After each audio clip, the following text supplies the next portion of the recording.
संसारभरि छरिएर रहनुभएका सम्पूर्ण नेपाली भाषी दाजुभाइ दिदीबहिनीहरूका बीचमा आज म फेरि मेरो नियमित लाइभ कार्यक्रममा आएको छु। हरेक शनिबार कुनै न कुनै विषयमा अनौपचारिक रूपमा गफ गर्ने सिलसिलामा म लाइभमा आउने गरेकै थिएँ, तर अघिल्लो शनिबार म त्यस्तै विशेष कारणले आउन पाइनँ। त्यस्तो विशेष अवस्था बाहेक अरू कुनै बेला म आइरहनेछु। खासै कारणहरू नभए तापनि एउटा भेटघाट, यो सामाजिक सञ्जालले हामीलाई एउटा भेटघाटको वातावरण बनाएको छ। संसारका जुनसुकै कुनामा रहे पनि एकहोरो प्रकारले, एकपक्षीय प्रकारले भए पनि हामी भेट गर्न सक्छौँ। लेखेर संवादहरू हुन सक्छन्। मैले एकहोरो बोलिरहे पनि तपाईहरुले आफ्ना कुराहरू तल मेसेजमा लेखिदिन सक्नुहुन्छ अनि त्यसबाट फेरि म कुरा गर्न सक्छु। यो एउटा प्रविधि विज्ञानले हामीलाई दिएको छ। यो त्यसको लागि हामीले यो विज्ञानलाई धन्यवाद नै दिनुपर्छ। मैले आज 2 हप्तापछि आए पनि खासै त्यस्ता महत्त्वपूर्ण संवाद गर्नै पर्ने, चर्चा गर्नै पर्ने त्यस्ता कुराहरू चाहिँ खासै लिएर आएको छुइनँ। अब त्यो लिएर नआएको हुनाले गर्दाखेरि कहाँबाट कुरा सुरु गरौँ भनेर एउटा हुन्छ। तर म के चाहन्छु भने तपाईहरुले पनि केही प्रश्नहरू राखिदिनु भयो भने मलाई यस बारेमा संवाद गर्न सजिलो हुन्छ। त्यस्तो संवादमा अघि बढ्न पनि सजिलो हुन्छ।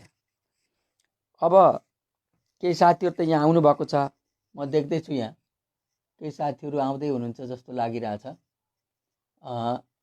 अब जो आउनु भएको छ म आउनु हुनेहरूको त म हेरिहाल्छु। अहिले कोही पनि देखिनु भएको छैन। हेर्नेहरूको संख्या भने लेख्नेहरू त्यति यहाँ देखिनु भएको छैन। तपाईहरुका यहाँ के जिज्ञासाहरू तल आउन थाले भने अहिले कसैको आएको छैन जस्तो लाग्यो।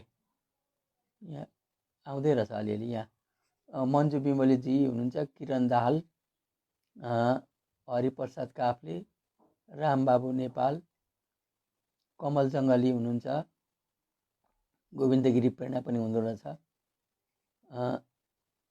पोस्टरमा सुत्ने बेला भयो भने हरि काफ्लेजीले लेख्नु भएको छ। अब त्यही हो। अब यो भूगोलका विभिन्न कुनामा हामी छरिएर रहेका छौँ। यी कुराहरूले हामीलाई चाहिँ समय चाहिँ हाम्रो लागि अनुकूल हुँदैन कहिले। तैपनि अब जहाँ बसेको छ त्यही समय चाहिँ आफ्नो समय हुँदो रहेछ।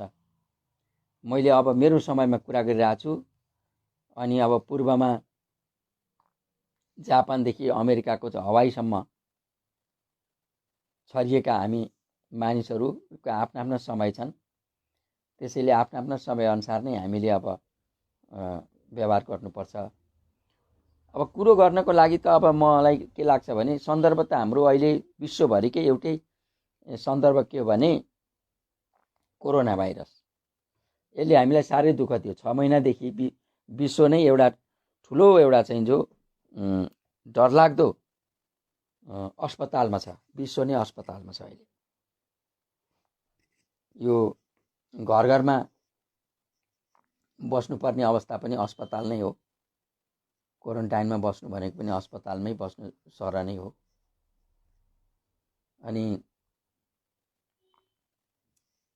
अब आजको अपडेट यहाँ कस्तो देखिन्छ भने नेपालको अपडेटमा जम्मा 3,75,416 जनाको परीक्षण गरियो अहिलेसम्म। त्यसमा त्यति मध्ये 19,771 जना संक्रमित भेटिए। त्यसमा 19,771 मा निको भएकाहरू 14,379 निको भएर जाने। अब अब 5372 जनाको उपचार भइरहेको स्थिति छ। यतिमध्ये मृत्यु सङ्ख्या 56। आजको अपडेट हो यो। त्यस्तै संसारभरिको स्थिति के छ भन्दाखेरि 1,77,57,513 जना सङ्क्रमित थिए। तिनमा निको हुनेमा 1,11,60,193 जना निको भए र 6,82,968 जना बिते, दिवंगत भए। यो विश्वको रेकर्ड हो अहिलेको। अब मैले अघि 9:04 मैले हेर्दाखेरि विश्वको जनसङ्ख्या कति छ त भन्दा 7,80,50,52,100। आजको 9:04 त्यो विश्वको जनसङ्ख्या 7,80,00,000। अब 1 सेकेन्डमै कतिजना जन्मिँदा रहेछन् त्यो गुगलमा गएर हेर्नुपर्छ। फिटिटिटिटिटिटिटिटि नम्बर आएको आइ गर्छ जन्मिनेको। अब मर्नेको पनि नम्बर गइराखे होला, त्यतापट्टि मैले हेरिन छु। तर जन्मको जुन गतिमा जन्मिराखेका छन्, मलाई लाग्छ त्यो गतिमा मरिरहेका छैनन् मानिसहरू।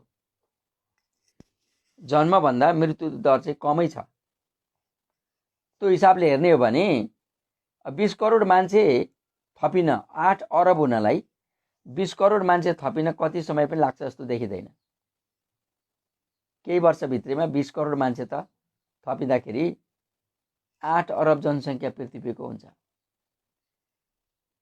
अब 20 करोडमा 20 करोड त मर्दैनन् होला, अलिक कम मर्लान् भन्नाले केही 2-4 वर्षभित्रमा पृथ्वीको जनसङ्ख्या 8 अरब हुन्छ। जनसङ्ख्या वृद्धि दर एकातिर यस्तो द्रुत गतिमा भइरहेको छ, त्यसको तुलनामा स्वास्थ्य विज्ञानले जुन प्रकारको चाहिँ औषधि मूलहरू गरिरहेको छ, रोगहरूलाई नियन्त्रण गरिरहेको छ, त्यसले गर्दा मृत्युदर कम छ। मृत्युदर कम छ र जन्मदर बढी छ। हामीले चाहेको के? हामीले मृत्यु त चाहेको होइन। हामी नमर्न चाहन्छौँ, जन्मिरहन चाहन्छौँ। भनेको हाम्रो चाहना जीवनवादी हो, जीवन पक्षीय हाम्रो चाहना हो। त त्यो हिसाबले हेर्दाखेरि अब नेपालको कुरो गर्दाखेरि के देखिन्छ भन्दाखेरि 3,75,416 जनामा परीक्षण गर्दा 19,771 जना सङ्क्रमित भेटिए। त्यति भेटिएका हुन्।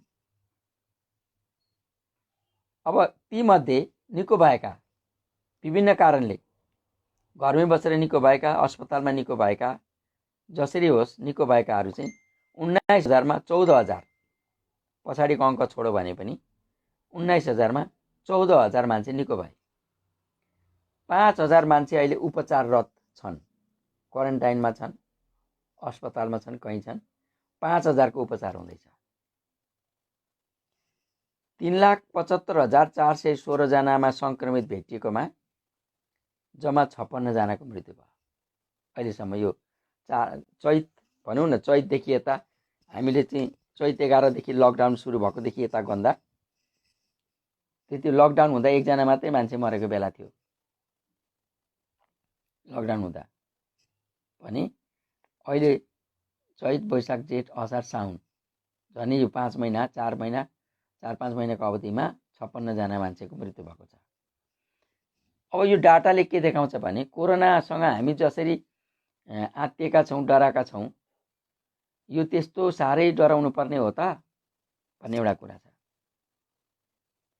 विश्वकै रेकर्डमा पनि 1,77,00,000 जना बिमारी सङ्क्रमितमा 6 लाख मान्छे मरेका छन्। विश्वको रेकर्डमा 6 लाख भनेको त थोरै होइन, तर बिमारी पनि त 1,77,00,000 हो नि त। त्यो हिसाबले हेर्दा सुरुमा अमेरिकामा दिनमै 7,000-8,000 सम्म मान्छे मरेका रेकर्ड आउँथे। अहिले विश्वभरिमा 6000को रेकर्ड छ हिजोसम्म। 6000 एक दिनमा 6000 मान्छे संसारभरि कोरोनाले मरेका छन्। त्यसो भए एउटै अमेरिकामा 7000 8000 एक दिनमा मर्थे भने अहिले विश्वभरिमा 5-6 का दरले मान्छे मर्दैछन्। भेटिने पनि धेरै, सबभन्दा धेरै 2 लाख प्लस मान्छेहरू हिजोको रेकर्डमा सङ्क्रमित भेटिए। सङ्क्रमितको सङ्ख्या बढिरहे तापनि मृत्यु दर त घटेको छ, मर्नेको सङ्ख्या त कम भएको छ। भनेपछि रोग पत्ता लागे पनि, रोग सङ्क्रमित भए पनि रोग पचाउने क्षमता पनि मान्छेको बढिरहेको रहेछ भन्ने हामीले बुझ्नु पर्यो। रोग पचाउने क्षमता पनि हामीलाई बढिरहेको छ, भाइरससँग लड्ने शक्ति हामीमा बढ्दै गएको छ। यसको मतलब भाइरस कमजोर हुँदैछ। ऊ धेरै फैलिन त फैलेको छ, तर उसको मारक शक्ति चाहिँ कमजोर हुँदै गएको हो रहेछ भन्न चाहिँ सकिन्छ। त्यसो भए मैले यो कुरो किन गरेको भन्दाखेरि म सुरुदेखि नै मैले मेरा लाइभहरूमा के भन्थेँ भने महामारी हो, रोग हो, आउँछ, जसलाई भेट्छ उनीहरू त्यसबाट उपचारमा जानुपर्छ। तर यो त्यति धेरै आत्तिएर नर्भस हुनु हुँदैन। कहिलेकाहीँ के हुन्छ भने रोगभन्दा पनि कारण, विषयभन्दा पनि कारण भनौँ न, अथवा रोग जुन छ रोगको कीटाणुको भन्दा पनि मनोवैज्ञानिक आतङ्कले मानिस मर्ने डर हुन्छ। मान्छे भन्छन् साँपले टोक्यो भने साँपको विषको कारणले भन्दा पनि साँपले टोक्यो भन्ने डरको कारणले मानिसहरू हार्ट एट्याक भएर छिटो मर्छन् अरे। धेरै मान्छे सर्पको दंशको उपचार गर्ने ठाउँसम्म पुर्याउनुभन्दा पहिल्यै मरिसक्नको कारण के हो भन्दा हामीलाई सर्प सम्बन्धी यति डरलाग्दो आतङ्क हाम्रो दिमागमा स्थापित गरिएको हुन्छ कि सर्पले डसेपछि ठहरै हुन्छ, मरि नै हालिन्छ भन्ने छ। मरिन्छ पनि। सर्पको विष, विषालु सर्पले हान्यो भने केही मिनटभित्रैमा त्यो विष शरीरभरि फैलेर मर्न सकिन्छ, मरिन्छ, मरिहाल्छन् मान्छे। म त झन् अब यो झापा मोरङ, नेपालमा झापा मोरङ त विषालु सर्पहरूको क्षेत्र हो। गोमन सर्प, वर्षको 300-400 मान्छे त त्यो गोमन सर्पले मरेकै हुन्थे। अनि सर्पदंश अस्पतालमा पुर्याएर बाँच्ने पनि हुन्थे। भने म त त्यो क्षेत्रको मान्छे, मैले सर्पदंशका कारणले मान्छे मरेको पनि देखेको छु, उपचार भएर बाँचेका मान्छे पनि देखेको छु। तर सर्पले डस्यो भनिसकेपछि त्यो सुन्नेले पनि माया मार्छ। अब सर्पले टोक्यो अरे जाने भयो भन्छ। जो डसी माग्ने मान्छे हो ऊ पनि सर्पले डस्यो भने चाहिँ म गएँ भन्छ। उसको मनोविज्ञानै त्यति कमजोर भइहाल्दो रहेछ। त्यो हिसाबले हेर्दाखेरि चाहिँ के हुँदो रहेछ भन्दा रोगको कारणले भन्दा पनि आतङ्कले, त्यसको समाचार सूचनाको आतङ्कले मान्छे धेर कमजोर, मनस्थिति कमजोर हुनेर मर्ने हुँदो रहेछ। अब यो महामारीको आतङ्क जुन छ अहिले, महामारीको शक्ति जति हो रोगको शक्ति त्योभन्दा ज्यादा यस सम्बन्धका सूचनाको आतङ्कले पनि मान्छे हामी एकदमै अत्यन्त त्रसित छौँ। यसलाई म रोगको आतङ्क भन्दा पनि सूचनाको आतङ्क भन्छु। संसारभरिको मिडियाले अहिले केही कामै पाएको छैन, अरू कुनै सूचनै हुँदैन। एक मिनटको त्यो तथ्याङ्क जुन आइराखेको हुन्छ त्यो तथ्याङ्क एकदम त्यसलाई यस्तो तरिकाले प्रचार गरिएको हुन्छ कि अब मलाई भेटिहाल्यो, अहिले नै भेट्यो, म गएँ, स्यालक्कै भएँ भन्ने जस्तो। अहिले हामी कहाँमा पनि के समस्या आइरहेछ भन्दा सामान्य रुगामर्की हामीलाई जहिले लाग्छ नि त, सिजन चेन्ज हुने बेलामा, बर्खा लाग्ने बेलामा, हिउँद लाग्ने बेलामा हाम्रो शरीरले त्यो मौसमसँग जुझ्नु पर्दा, जाडो सकेर एकचोटि गर्मी प्रवेश हुँदा, गर्मी सकिँदै गरेर जाडो प्रवेश हुँदा, त्यस्ता बेलामा सामान्यतया रुगामर्की लागेको हुन्छ। अरू बेला पनि लागिरहेको हुन्छ। रुगामर्कीका विभिन्न कारण छन् लाग्ने। अब अहिले हाच्चु आयो, हाम्रो पुरानो, हाम्रो मित्र शक्ति रुगा जुन छ नि हाम्रो शरीरमा पहिलेदेखि बसेको, हामीले पचाएको, त्यो पनि भाइरसै हो। त्यसलाई हामीले पहिले पचाइसकेका छौँ। त्यसले हाम्रो शरीर रुँगेर बसेको छ। अनि त्यसले हामीलाई रुँगेको बसेको छ, त्यसले हामीलाई अरू रोग आउनै दिँदैन। त्यो रुगा मर्की लागेन भने चाहिँ बरु खतरनाक रोग आउन सक्छ भन्ने भनाइ छ। किनभने रुगा मर्की लागेपछि हाम्रो एन्टिबडीले रुगासँग जुझ्न तुरुन्तै एन्टिबडी तयार भइहाल्छ र त्यो एन्टिबडीले रुगालाई त जित्छ, अरू रोगलाई पनि रोक्छ, आउन दिँदैन। त्यसकारण रुगा मर्की लागिरहनु एन्टिबडी बन्नको निम्ति सहयोगी शक्ति हो भनिन्छ र त्यो हाम्रो मित्र शक्ति जुन रुगा हो, एन्टिबडी निर्माण गर्न सहयोग पुर्याउने जुन रुगा छ, त्यही रुगा लाग्यो भने पनि हाम्रो दिमागले पहिले भनिहाल्छ। एकपल्ट हाच्छिउँ आयो, एकपल्ट घाँटी खसखस आयो भने दिमाग एकैचोटि कोरोनामा पुगिहाल्यो। ला मलाई कोरोना लाग्यो होला, अब मान्छे डराइहाल्यो। सामान्य रुगा खोकी लाग्छ, दिमाग कोरोनामा पुग्यो। सामान्य रुगा खोकी त एक दिन निको हुने नै हो, भइ पनि हाल्छ हुनलाई। तर त्यो 2-3 दिन जुन रुगाको टाइम हुन्छ नि, 3 दिन, त्यो 3 दिन त्यो रुगा बोकेर, नर्मल रुगालाई कोरोना बोकेर मान्छे नर्भस भइसकेको हुन्छ घरमा। त्यस्तो हदसम्मको चाहिँ कोरोना सम्बन्धीको एक किसिमको मनोवैज्ञानिक आतंक छ। हुनु पनि पर्छ, साह्रै लापरवाही गर्नु पनि हुँदैन, तर त्यति डराउनु पनि हुँदैन र त्यति डराउने गरी प्रचारको आवश्यकता पनि देखिँदैन। हाम्रा केही डाक्टरहरूले कोरोना के हो, कसरी लाग्छ, यसबाट जोगिने कसरी हो, घरेलु उपचारहरू के कस्ता हुन्छन् भन्ने बारेमा सूचनाहरू दिइराखेका हुन्छन्। डाक्टर रविन्द्र पाण्डे, उहाँले समेत पनि लेख्नुहुन्छ साहित्यमा, उहाँले फेसबुक मार्फतबाट विभिन्न सञ्चार माध्यमबाट यो कोरोना सम्बन्धमा यति धेरै सूचनाहरू प्रवाह गरिरहनु भएको हुन्छ। हामीले उहाँको त्यही सूचना हेरेर त्यही अनुसार हामीले आफूले अनुशासित गऱ्यौँ भने पनि हामीलाई ठागाले पनि छुँदैन। ल, कोरोना हाम्रो छेउमा आउँदा पनि आउँदैन। कयौँ घरभित्रकै भान्सामा भएका मरमसलाहरूले पनि हामीलाई पहिलेदेखि पनि हामीले त्यो गरिल्याएकै हो नि। रुगा मर्की लाग्दा हामी घरेलु हाम्रै भान्साका मरमसलाको प्रयोग गरिल्याएकै हौँ, अहिले पनि गरिरहेका हुन्छौँ। त्यसैले त्यस्तो साह्रो मनोवैज्ञानिक आतंकै बोकेर हिँड्नुपर्ने अवस्थामा कोरोना हुन्छ भन्ने मलाई पहिला पनि लाग्दैन थियो, अहिले पनि लागेको छैन। अहिले पनि हेर्दा 5 महिनामा जम्मा 56 जना मान्छेको जुन मृत्यु भएको छ, 56 जना मान्छे जुन मृत्यु भएको छ, कतिको पहिले थाहा पाएर कतिको मरिसकेपछि जाँच्दाखेरि कोरोना देखिएको छ।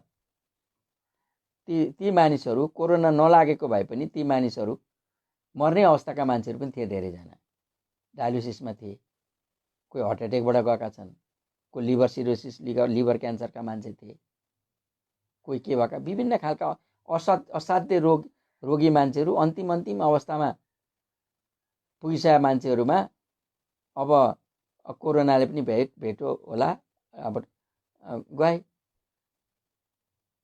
अरू कुनै रोगै नलागेको मान्छे कोरोना लागेर फ्याटै 100% नै कोरोना लागेर मरेका मानिसहरूको त तथ्याङ्क त एकदम कम छ नि नेपालमा। त्यसैले भनाइ पनि के छ भने कोरोना आफैले मान्छे मार्नुभन्दा पनि कोरोनाले पूर्व बिमारीहरूलाई, कमजोर मान्छेहरूलाई मर्न मद्दत गर्छ। यो मर्न मद्दत गर्ने रोग हो, आफै मार्ने होइन भन्ने भनाइ पनि सुनिन्छ। भनेको पहिलेदेखि अशक्त बिमारी रोगी छ, इम्युनिटी पावर एकदम कम छ, रोग क्षमता शक्ति एकदम कम छ। यो भाइरस त छँदैछ पहिलेदेखिकै हो। यो एकैचोटि भर्खर चीनबाट जन्मेर अनि संसारभरि फैलेको होइन। यो चीनमा देखिएको मात्रै हो, तर यो संसारभरि नै आफ्नो विभिन्न रूपमा थियो होला। यसले निस्किने बाटो त्यहाँ चीनबाट पायो, त्यसपछि यो सबैतिर गयो। यो त फैलेर मद्दत पायो यसले त छँदै थियो। यो वातावरणमा त छँदै थियो, जहाँ कमजोरी भेट्यो त्यहाँ छिरो। अब पहिला पनि कोरोनाले मान्छे मर्थ्यो होलान्। अहिले यो कोरोनाको जुन सूचना हामीले थाहा पायौँ 4-5 महिना 6 महिनादेखि, सूचना थाहा पाउनुभन्दा अगाडि पनि कोरोनाले मान्छेहरू मर्थ्यो होलान् नि त। निमोनिया भएर मान्छे त मरे हुन्थे।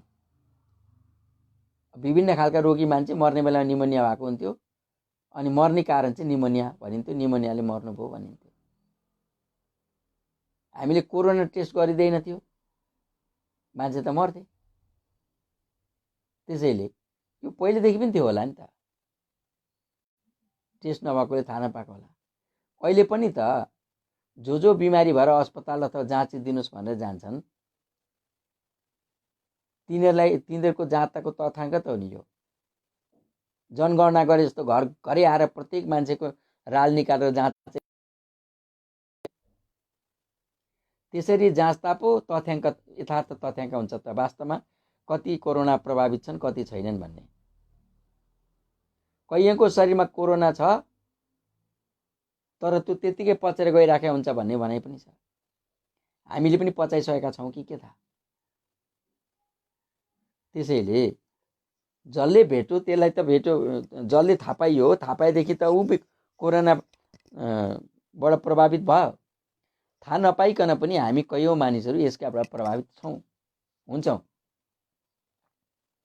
त्यसैले एउटा कुरा मलाई के लाग्छ भन्दाखेरि यो जुन मिडिया आतङ्क छ, मिडिया आतङ्क, रोग त छ तर रोग जति कमजोर हो सूचनाले त्यसलाई त्योभन्दा 100 गुणा नै बलवान बनाइदिएको छ र मान्छेको मनोविज्ञान नै बर्बाद गरिदिएको छ। त्यसैले म चाहिँ के भन्छु भने हामी योसँग त्यसरी नडराउँ, त्यसरी आतङ्कित नबनौँ। र आतङ्कित बने पनि नबने पनि कुनै पनि रोग हाम्रो शरीरमा नलागोस् भन्ने त हाम्रो इच्छा छ नि त। त्यो रोग नलाग्नका लागि रोग लाग्ने कारण हामीले यत्रो थाहा पाइसक्यौँ। अब प्रत्येक बच्चालाई थाहा छ अब कोरोना कसरी सर्न सक्छ भन्ने थाहा पाइसक्यौँ। त थाहा पायौँ भने हामीले अर्काको जुठो नखाने, अरूभन्दा डिस्टेन्समा बस्ने, बाहिर हिँड्दा मास्क लगाएर हिँड्ने, सेनिटाइजर प्रयोग गर्ने, अथवा घरमै हुँदा पनि साबुन पानीले राम्ररी हात धुने, बासी खानाहरू नखाने, यी जुन प्रकारका हामीले पाएका छौँ सूचनाहरू त्यो अनुसारले हामी त्यति त हुनुपर्छ। त्यो हुनको निम्ति कोरोनै भइरहनु पर्दैन। कोरोना सकेपछि चाहिँ अँगालो मारिहाल्नु पर्ने, चुम्मा खाइहाल्नु पर्ने भन्ने छैन। कोरोना सके पनि थाहा नपाएका, सूचनामा नआएका कैयौँ रोगहरू वायुमण्डलमा घुमिराखेका हुन्छन् नि कीटाणु। तिनलाई पनि त मास्कले छेक्न त कामै दिन्छ नि। अरू बेला पनि हामीले मास्क लाएर हिँडे भयो भने घरबाट निक्लिँदा जहिले पनि यो कोरोना सके पनि नसके पनि हामीले जहिले पनि मास्क लाएर हिँड्नु राम्रै हो नि। धुलो धुवाँ सारा चिजको एलर्जी हामीलाई जुन थियो त्यो एलर्जीबाट सुरक्षित हुन्छ। यो लाएर हिँड्न त जति बेला हिँडे पनि भयो। स्वास्थ्यको हिसाबले अब हामीले यो कोरोनाको सूचना आउनुभन्दा पहिला हामी कति लापरवाह रहेछौँ भन्दा हामी आफ्नो जुठो अर्कालाई खुवाइदिन्थ्यौँ। बाबाआमाको जुठो छोराछोरीलाई खुवाइदिइहाल्ने। सबभन्दा ज्यादा रोग त बाबाआमासँग हुन्छ नि त। बुढाबुढी हुन्, धेरै वर्ष भइसक्यो, उनीहरूले कैयौँ रोगका कीटाणु उनीहरूको शरीरमा छन्। उनीहरूले पचाएको कीटाणु होला। छोराछोरी कमजोर छन्, बच्चाको शरीरले त नपचाउने रोग बाबाआमाले पचाएको छ, छोराछोरीसँग पचाउने क्षमता छैन। बाबाआमाले माया गरेर जुठो खुवायो, त्यही जुठोबाट बच्चालाई चाहिँ रोग सरे गरेर ऊ चाहिँ सशक्त बिमारी हुन सक्ने हुन्थ्यो नि त। जुठो त खुवाउने चिजै होइन रहेछ त। हामी ला भनेर छोराछोरीलाई जुठो, उब्रेको जुठो भात आफ्नो भागमा उब्रे पनि अलिकति झिकेर त्यसको भागमा हालिदियो। अझ पहिला त के हुन्थ्यो, यो फ्रिजको चलन पनि थिएन। बासी भात त उफ्रिन्थ्यो नि। बासी भात भन्ने त हाम्रो नेपालीको बोलीमै छ नि। अर्को दाल तरकारी खाइसके पिए ओरे पनि भात चाहिँ राख्ने, अनि बासी भात भोलि बिहानलाई। अहिले बेलुका पकायो बासी भात राख्यो, अनि बिहान बासी भात खुवायो। त्यो असुरक्षित ढङ्गले राखेको बासी भात कसलाई खुवाउने? बासी भात चाहिँ यो छेत्री बाहुनहरू भनौँ न, अझ माथिल्लो जात भन्छन् नि, त्यो नभन्नुपर्ने चिज भन्छन् नि हो, तिनीहरूले त अझ के, ठुला मान्छेले त बासी भात खानै हुँदैन, जात जान्छ अरे, जात जाने, उनीहरूको जात जाने। ठुला मान्छेले खानु नहुने बासी भात चाहिँ कसले खानुपर्ने भने व्रत बन्द नगरेका साना केटाकेटीले चाहिँ बासी भात खानु। बुढाले खाए हुन्छ बासी भात। बुढाले चाहिँ बासी भात खाने, रोग जति त्यही बासी भातमा हुन्छ, त्यो बुढाले खाने। मृत्युदर कति थियो त पहिला त्यसो हुँदा? बाल मृत्युदर अत्यधिक बाल मृत्यु दर जुन थियो नि पहिला, यिनै कारणले थियो। जुठो खायो, बासी भात खायो, अनि उब्रेको चिजहरू त्यहाँ खायो। बुढाले खानुहुन्छ, ठुलाले खानु हुँदैन, त्यस्तो थियो। त्यो अज्ञानता, रोग सम्बन्धी ज्ञान नहुँदा, कीटाणु सम्बन्धीको ज्ञान नहुँदा हामी चाहिँ कसरी बितेका रहेछौँ कुनै बेला। अहिले विश्वभरि नै अब हात मिलाउने चलन, अँगालो हाल्ने चलन छोडेर नमस्कारमा फर्क्यो संसार। हाम्रो पूर्वीय परम्परामा त यो त वैज्ञानिक रहेछ नमस्कार। अहिले पनि हामी नमस्कारै गर्छौँ। अलि अस्तिसम्म अलिअलि हात पनि मिलाइन्थ्यो। म पनि केही यसो युरोप अमेरिका घुमेपछि म पनि यस्तो गर्न त थालेको थिएँ, खुब आधुनिक हुँदै थिएँ। तर त्यसो गरे अझ उनीहरूले त के गर्छन् भन्दा, युरोपियन अमेरिकनले त गाला यस्तो गाला जोड्ने, यता जोड्ने यसो थुतुनले यहाँ यसो गर्नुपर्ने, यसो त्यो कहिलेकाहीँ ठुल्ठुला उहाँ विदेशका ठुल्ठुला प्रधानमन्त्रीहरू भेटघाट गर्दा पनि त्यसो गर्छन् नि, देखिन्थ्यो नि टिभीतिर। त्यो झ्याप्पै अँगालो मारिहाल्नु पर्ने, गाला जोडिहाल्नु पर्ने भने त्यो कति अस्वस्थकर रहेछ भन्ने त यसले सिकाइदियो। एउटा हाइजेनिक हुनलाई, स्वास्थ्यकर रहनका निम्ति हाम्रो जीवनशैली कस्तो हुनुपर्छ भन्ने पनि एउटा सिक्यो। यसले केही हानि भएन, राम्रै छ। खालि मैले चाहिँ के भन्न चाहेको भने, रोग छ, रोगको निदान पनि छ, रोगबाट बाँच्ने उपायहरू पनि छन्। र यो रोगले भेटिहाल्यो भने जसलाई भेट्यो, साँपले अघि भनेको जस्तो साँपले टोकेपछि बाँचिँदैन भने जस्तो, यो कोरोना लाग्ने बित्तिकै पुर्लुकै मरिँदैन। यहाँ त अझ के आतंक भयो, कुनै मान्छेलाई कोरोना लाग्यो भनेपछि त्यो अछुत बनाइदियो त्यसलाई, त्यसको घरतिरै फर्केर नहेर्ने, त्यतातिर हेर्दै नहेर्ने, त्यो एरियै एकदम चाहिँ हुने, त्यस्तो स्थिति छ। त्यसले झन् मनोवैज्ञानिक असर कति नराम्रो छ त। मान्छेलाई जसलाई भेट्यो ऊ त के भयो भने, ऊ त समाजबाट एक किसिमले बहिष्कृत भयो। अहिलेसम्म होइन, पछिसम्म पनि त मान्छेले यो त कोरोना लागेको है, पर बसौँ भनेर निको भइसकेपछि पनि 2 वर्षपछि पनि उसलाई कोरोना सङ्क्रमितको रूपमा अलग्गै मान्छेले व्यवहार गर्ने हुन् कि बा। उत्तर कोरोना युगमा हामी जब प्रवेश गर्छौँ त्यति बेला बा त्यो हुने हो कि अझै मान्छेको दिमागमा कोरोना यति नराम्रो हालिदिएको छ। त्यो होइन, कोरोना लाग्यो भने पनि मरिँदैन। कोरोना त्यसलाई त्यो मान्छे डराउनु पर्छ जसका पहिल्यैदेखि एकदमै खतरनाक रोगहरू उसको शरीरमा छन्। क्यान्सर छ, डायबिटिज, हाई डायबिटिज छ, लिभर सिरोसिस भएको छ, किडनीमा समस्या आएको छ, यस्ता दीर्घ रोगहरू पहिलेदेखिका छन्, जसको लङ्सको फोक्सोको समस्या छ, मुटुको समस्या छ, यस्ता दीर्घ रोगीहरू जो पहिलेदेखि दबाई खाइरहेछन्, रोग क्षमता शक्ति कमजोर भइरहेको छ, त्यस्ता मानिसहरूले सबभन्दा ज्यादा सतर्क हुनुपर्छ। र लागिहाल्यो भने पनि बढी उनीहरूको निम्ति चाहिँ अरूले बढी उपचारका जे प्रविधि हुन्छन् बढी प्रयोग गर्नुपर्छ। त्यस्ता खासै समस्या नभएका मानिसहरूले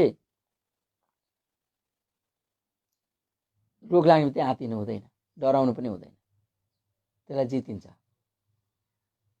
आधा औषधि हो, आधा मनोविज्ञान हो। हरेक रोगको, हरेक कीटाणुको, हरेक मनोविज्ञानको हो। मनोविज्ञान आधा उपचार हो।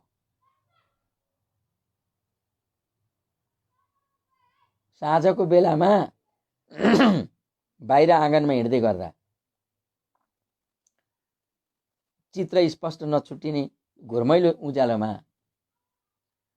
मान्छे हिँड्दा यदि कुनै एउटा लामो डोरी उसको खुट्टामा अल्झ्यो र त्यसको डोरीले काहीँ छाला खोस्रो मात्रै भने पनि झलक्क हेर्दा त्यसले लामो कुनै चिजले उसलाई उसको खुट्टामा खोस्रो भने त्यसको दिमागमा पहिला आउने कुरै के भने साँपले टोकेको हुन्छ। उसले डोरीपट्टि सोच्दैन, साँपपट्टि नै सोच्छ, ला मलाई साँपले टोक्यो।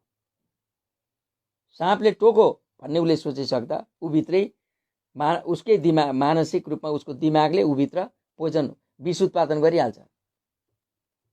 हाम्रै शरीरमा छ, साँपले टोकेको विष पनि हाम्रै शरीरमा छ। त्यो मनोवैज्ञानिक रूपमा त्यो मनोविज्ञानले विष उत्पादन गर्छ, त्यो तुरुन्त नर्भस हुन्छ। त्यसलाई तुरुन्त मान्छेले पत्ता यो डोरी हो, साँप होइन भने त्यसलाई लगेर त्यो डोरी लगेर देखाउने बित्तिकै निको हुन्छ। त्यो फेरि देखाइदिएन भने त मर्छ, हार्ट एट्याक भएर मर्छ। भन्नाले कुनै चिजलाई हामीले हाम्रो दिमागमा एकदमै आतङ्कपूर्ण ढङ्गको चाहिँ वस्तु बनाएर राख्यौँ भने साह्रो खतरनाक हो त्यो। हामीले यो कोरोनाको सन्दर्भमा कुरा गरे पनि कोरोना मात्रै होइन, कुनै पनि व्यक्ति, कुनै पनि वस्तु, कुनै पनि विषयलाई हामीले हाम्रो दिमागमा एकदमै डरलाग्दो त्यसको चाहिँ एउटा प्रभाव दिमागमा बोकेका छौँ भने कुनै दिन त्यसैसँग भेट भयो भने त्यो हाम्रो मृत्युको कारण त्यत्तिकै हुन्छ, त्यत्तिकै हुन्छ त्यो कारण। अब मलाई के थाहा छ भने च्याउ खान्न डर लाग्छ। पहिला त खान्थेँ, अब त्यति बेला मेरो पेटमा के समस्या थियो होला, पेटको पाचन शक्ति कस्तो कमजोर भएको थियो होला। त्यो हाइली एकदम ज्यादा प्रोटिन भएको चिज हो, त्यो पचाउन गाह्रो चिज हो। एउटा पार्टीमा च्याउको तरकारी पनि मिसाएको खाएर आइयो। अब बफेमा धेरै चिज थियो, त्यो पनि मिठो चिज हो, च्याउ मिठै हुन्छ, खाइयो। च्याउ खाएर घर आइ पार्टीदेखि भुँडी गडबड हुँदै थियो। घर आइसक्दाखेरि मलाई फुड पोइजन भयो। फुड पोइजन भएर अब डायरिया पनि भमिटिङ पनि सारा भइवरिकन म हस्पिटलाइज भएँ। स्लाइनै हान्नु पर्यो, एक रात म अस्पतालमै सुत्नु पर्यो। त्यसको 6 महिनापछि फेरि मैले अर्को एउटा पार्टीमा, त्यो मैले अघिल्लोको कुरा बिर्सेछु, फेरि मैले खाएँ। त्यो हाल्दै गएँ, च्याउ पनि रहेछ, खाँदा हाल्दै गइयो। अब च्याउ तरकारीमा त्यो केमा च्याउ पनि मिसाएको हुन्छ, खाइयो। अब यहाँ आयुर्वेदले के भन्दो रहेछ भने मासु र च्याउ सँगै खानु हुँदैन भन्दो रहेछ। त्यो बफेमा त मासु पनि कुखुराको मासु, खसीको मासु, च्याउ सबै त बफेमा राखिदिएको हुन्छ नि। त्यो बफे त्यसै राखिदिनु भनेको त तिम्रो स्वास्थ्यले के खान माग्छ, तिम्रो स्वरुचि के खान तिमीले पचाउन सक्छौ र मिठो लाग्छ त्यो छानेर खाऊ भनेर राख्दिया हो। हामी त बफेमा गएपछि कदेखि ग्यासम्म सबै हाल्छौँ, एउटै नछोडी। अनि यति उरुङ हुन्छ थालमा, आदि त फाल्दिने हो, खाइसकिँदैन नि त। हामीले आफ्नो खानेकुराको कम्बिनेसन नमिलाउँदाखेरि बिमारी हुँदो रहेछ। दोस्रो पल्ट पनि मैले खाएछु, आउँदा त्यही भयो। फेरि दोस्रो पल्ट पनि मलाई फुड पोइजन भएर अस्पताल पुगेँ। त्यहाँदेखि च्याउ शब्द पनि मलाई डर लाग्छ। अब अहिले पच्छ कि बा च्याउ, अब धेरै वर्ष भयो, अहिले मेरो पाचन शक्ति विकसित भएको छ कि। तर म त्यो च्याउ कहीँ पाउन लाग्यो भने म पहिले भन्छु म चाहिँ च्याउ खान्न है, त्यहाँ च्याउ नपकाउनु भन्छु। च्याउ मेरो लागि एउटा त्यस्तो मानसिक आतङ्क भयो। मैले अर्थोक नै खाएर पनि तँलाई आज च्याउ खाइयो भन्यो भने मैले अब मलाई फुड पोइजन हुन्छ। अब फेरि त्यस्तो हुँदो रहेछ, आफ्नो दिमागमा बसेको चिज फुड पोइजन। अब त्यसैले कुनै पनि चिज मानसिक रूपमा हामीले त्यसलाई एउटा चाहिँ आतङ्कको रूपमा स्थापित गरेका छौँ भने हाम्रो मनोविज्ञानले हामीलाई आघात गर्छ। त्यसैले कुनै पनि रोगमाथि हामी त्यति आतङ्कित हुनु हुँदैन। क्यान्सर रोग असाध्य रोगै हो, तर क्यान्सर लाग्ने बित्तिकै पनि मरिँदैन नि। क्यान्सर रोग जित्ने मान्छे कति छन्? क्यान्सर त यो रोग त अचेल त अलिक धेरै समयसम्म उपचार गर्नुपर्छ, मान्छे त बाँचेका छन् नि। क्यान्सरको पनि 3rd स्टेज 4th स्टेज भएका छन् भने अलिक गाह्रो हुन्छ, अलि लामो उपचार गर्नुपर्छ। तर बाँचेका छन् त। मनिषा कोइराला 4औं स्टेजको क्यान्सर पचाएर अहिले हिँडिरहनु भएको छ त। 4औं तहको क्यान्सर पचाउने पनि कति मान्छे छन्। उपचार अलिकति लामो हुन्छ, खर्चिलो हुन्छ, तर बाँच्छन् त मान्छे त। भनेपछि कुनै पनि रोग त्यस्तो रोग होइन जसलाई नजित्न सकियोस्। तर दिमागमै पहिले हामीले क्यान्सर लाग्यो अब मर्छु भन्यो भने आधी त मरिगयो, आधी आफू पहिले मर्यो, आधी रोगले मार्छ, सकिहाल्यो नि, कहाँ बाँचिन्छ त। हरेक रोगमाथि, हरेक विषयवस्तुमाथि हामीले त्यसलाई त्यो तहसम्मको बनाउनु हुँदैन। कसैलाई एलर्जी हुन्छ नि। मलाई हिजो मात्र मैले एउटा के व्हाइट एलर्जी भन्ने हुँदो रहेछ एउटा, त्यो एउटा व्हाइट क्लोथ एलर्जी के भन्ने जे होस् त्यस्तो। अर्थात् कुनै मान्छेलाई डक्टरको त्यो सेतो लुगा देख्ने बित्तिकै एलर्जी, आतंक, डर लाग्दो छ। अस्पताल लग्यो, बिमारी भएर अस्पताल आएछ, जुन बिमार लिएर अस्पताल गयो डक्टर देख्ने बित्तिकै अर्को बिमार थपिन्छ, त्यसको प्रेसर नै प्रेसर हाई हुने, प्रेसर लो हुने, अनेक भइहाल्दो छ डर आएर।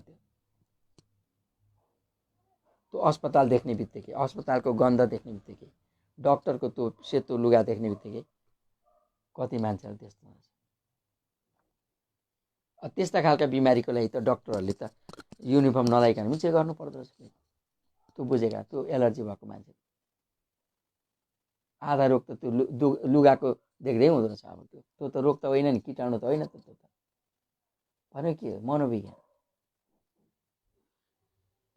यस्तो प्रकारको चिज हुँदो रहेछ हाम्रो जीवनशैलीमा।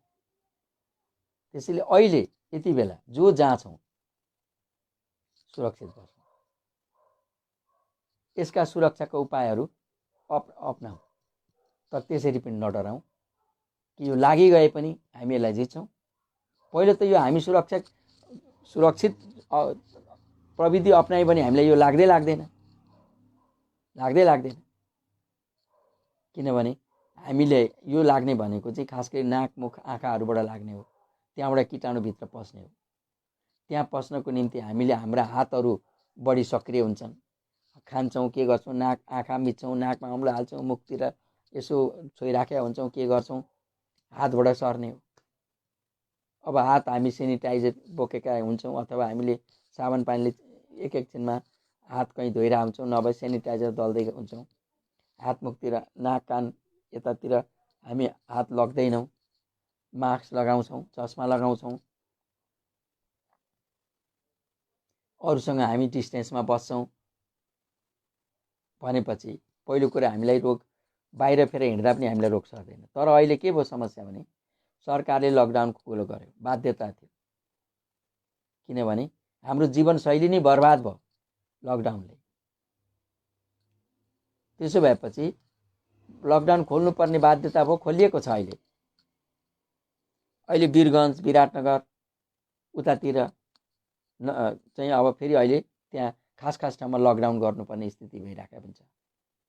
त्यसको कारण के भने हामीले त्यो ढाड खोल्दै बन्धनमा बसेका वस्तुको ढाड खोल्दै जस्तो गुरुरु हामी एकैचोटि चाहिँ त्यो खेल सकेपछि दर्शकहरू खेल मैदानतिर कुदे जस्तो नि, खेलाडीलाई अँगालो हाल्न कुदे जस्तो गुरुरु हामी घरबाट बाहिर त्यत्तिकै असुरक्षित ढङ्गले निक्लेर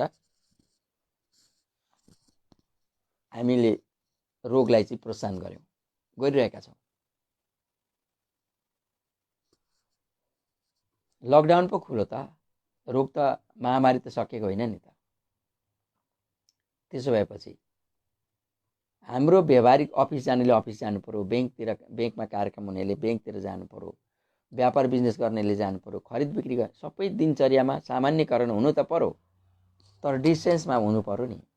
त्यो सबै सुरक्षाको विधिहरू अपनाएर जानु पर्यो नि।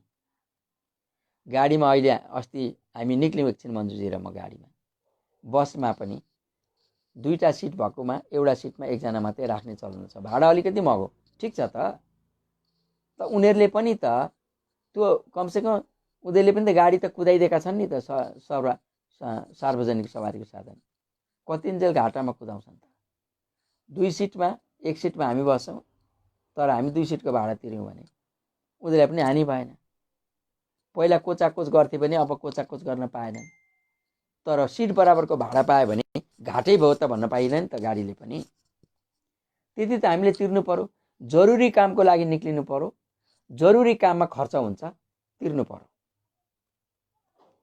सार्वजनिक सवारीको साधन नहिँडे हामी पठाउमा जान्थ्यौँ होला, टुटलमा जान्थ्यौँ होला, प्राइभेट ट्याक्सीमा जान्थ्यौँ होला, पैसा त 2-3 सय तिर्थ्यौँ त। फेरि गाडीले 10 रुपियाँ सार्वजनिक बसले 10 रुपियाँ 20 रुपियाँ बढ्तामा आएको भने त्यहाँ हामीले मन खुम्च्याउनु पर्ने के काम छ त? सधैँलाई पनि त होइन। यो महामारी सकेपछि त फेरि यसको यो भाडाको व्यवस्थापन त हुन्छ नि। यो अहिले त इमर्जेन्सी हो। इमर्जेन्सीमा केही असुविधाहरू हुन्छन्।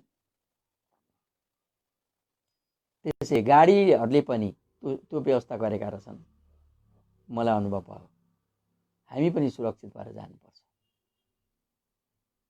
त्यसैले मैले चाहिँ आज अरू विषयमा पनि कुरा गरेको भए हुन्थ्यो, तर अहिले के भयो भने फेरि एकपल्ट दोहोरिएर कोरोना चाहिँ बढेर आइरहेको छ। काठमाडौँमै पनि धेरै देखिन थाल्यो। बाहिरका मान्छेहरू आइरहेछन्, आउनै पर्यो, खुला गरिदिएको छ। अब हामी सुरक्षित भएर हिँड्यौँ भने नि, अहिले कति ठाउँमा मैले हेरेँ कि भिड यतिकै छ, कमसेकम डिस्टेन्समा बस्दा हुन्छ नि त। पालो पर्के भयो नि, यसरी पालोमा पस्नु, एउटाको पालो सकिन्छ, अर्कोको पालो आउँछ, आइहाल्छ नि पालो त क्रमैसँगले। हामीले जिताजित नगर्ने हो भने यसरी नै लाइन लागेर बस्ने भने स्कुलको प्रार्थना लाइनमा उहिले हामी विद्यार्थी बसे जस्तो बस्ने नि, क ख ग आइहाल्छ नि आफ्नो पालो। भिड गरेर ती एक खाद्य पनि गर्ने मान्छे त एकपल्टमा एकजनाकै काम गर्ने हो। काहीँ हामी जाँदैछौँ नि प्रशस्त समय लिएर जानुपर्छ। हतार लिएर अब कार्यालयहरूमा जाने होइन, मेरो पहिला काम गर्दै भने जाने होइन। फर्स्ट कम फर्स्ट सर्भिस भन्ने जुन चलन छ अङ्ग्रेजीमा, पहिला जो आयो त्यसले सेवा पायो। यहाँ पनि हाम्रो पनि त्यही हुनुपर्छ। अब फर्स्ट कम फर्स्ट सर्भिस हरेक अफिसले त्यो नीति लागू गर्नुपर्छ। अस्पतालमा त्यही गर्नुपर्छ। इमर्जेन्सीको लागि बेग्लै व्यवस्था छ नि त। बिमारी भयो इमर्जेन्सीमा जाऊ, नर्मल बिमारी क्युमा बस्छ।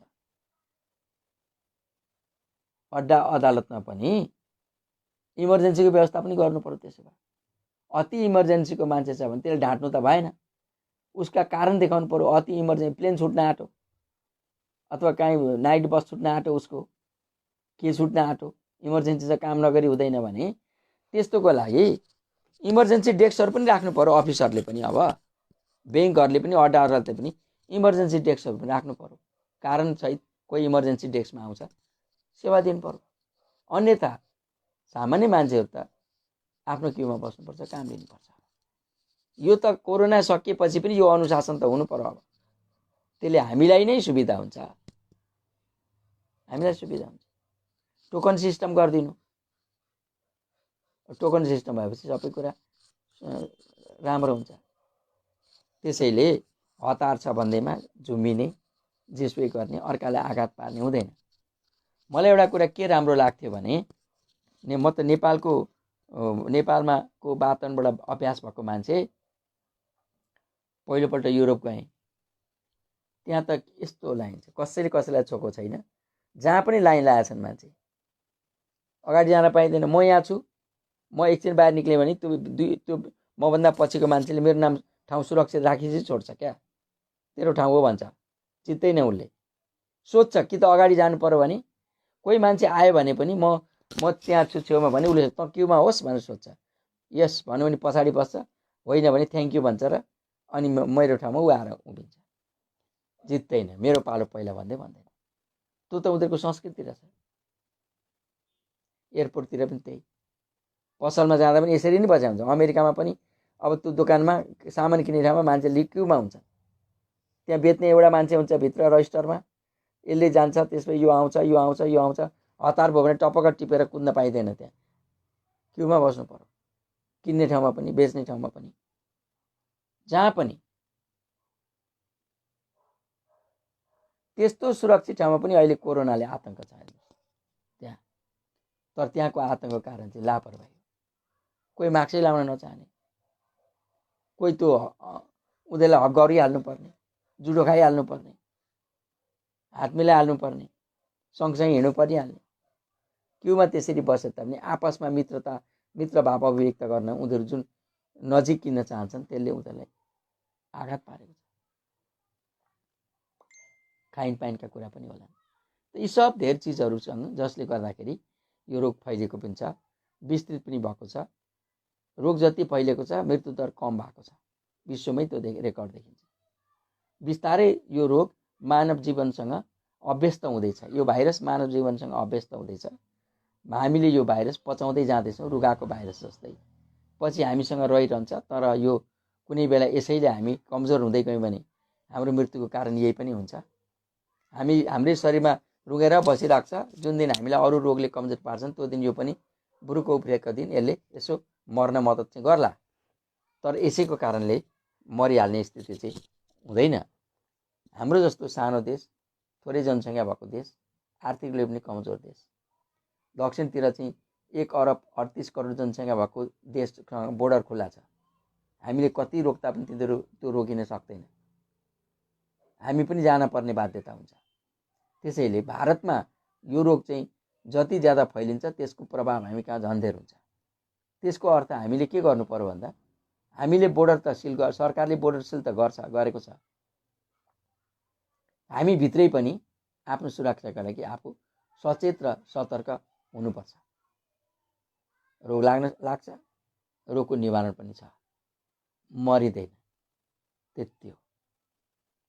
मलाई भन्न मन लागेको कुरा यही थियो आज, यति भने। म केही साथीहरू यहाँ हेर्छु है त, को केही लेख्नु पनि भएको छ कि रामबाबु नेपाल अघि कमल जङ्गालीजी हुनुहुन्थ्यो, गोविन्द गिरीजी हुनुहुन्थ्यो, अनि रामबाबु नेपाल नमस्कार भन्नुभयो, इन्दिरा गौतमले शुभ बिहानी भन्नुभयो, हरि फुएलले इलामबाट नमस्कार भन्नुभयो, उपेन्द्र सुरेन उप्रेतीले पनि म पनि छु भन्नुभयो क्यानाडाबाट। त्यस्तै अनि त्यहाँबाट भरत विष्ट बस्नेत भान्जु पनि हुनुहुँदो रहेछ, नारायण गरतौला पनि हुनुहुन्छ, त्यसपछि दिपक ढकाल, दिनेश भट्टराई पनि हुनुहुन्छ अमेरिकादेखि, शारदा बिमली पनि हुनुहुन्छ अमेरिकाबाटै, केशव कुमार बुढाथोकी दाई हुनुहुन्छ झापाबाट, नमस्कार दाई, यादव त्रिपाठी पनि हुनुहुन्छ, यादव त्रिपाठीजीलाई पनि नमस्कार गरेँ। रामबाबु नेपालले लेख्नुभयो, यहाँको धेरै कृति पढेको छु, त्यसमध्ये राधाले मन निकै छोयो, यसबारे यहाँको अनुभव सुन्न पाऊँ।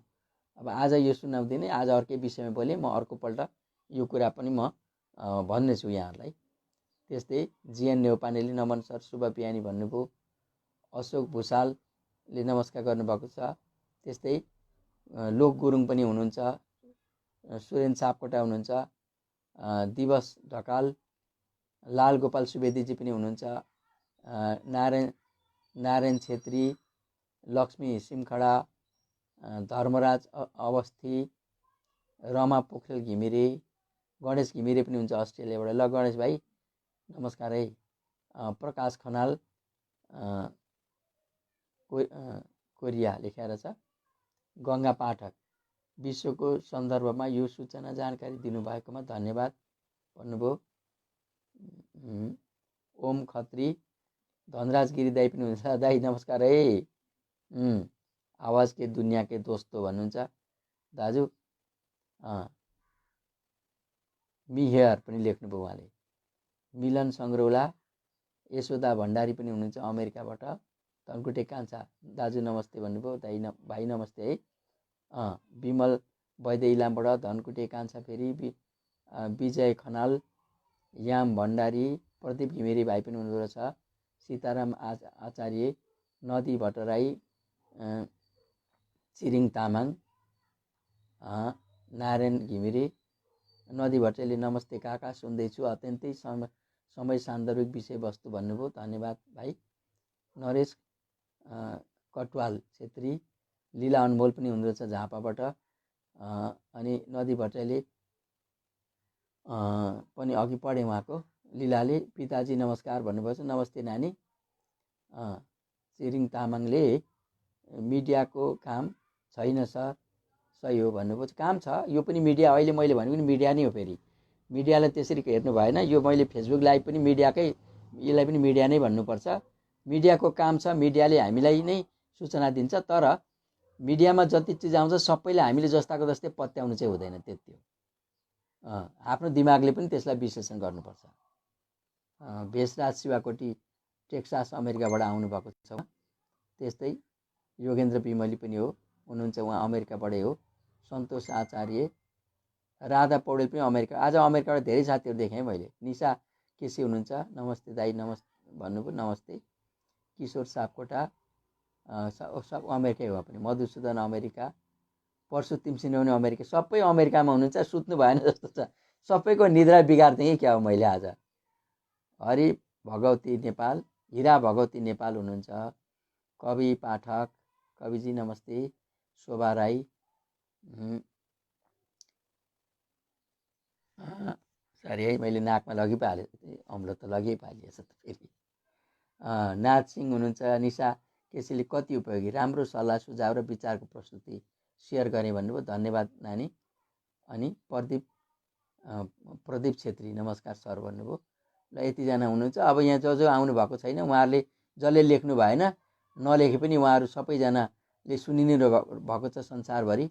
सबैले यो हेर्नेले लेखेकै हुनुपर्छ, लेख्नै पर्छ भन्ने छैन। जे होस्, आज धेरैजना साथी हुनुहुन्छ। अहिले पनि यहाँ 22जना चाहिँ लाइनमा देखिरहेको छु म, हेरिरहनु भएकोहरू।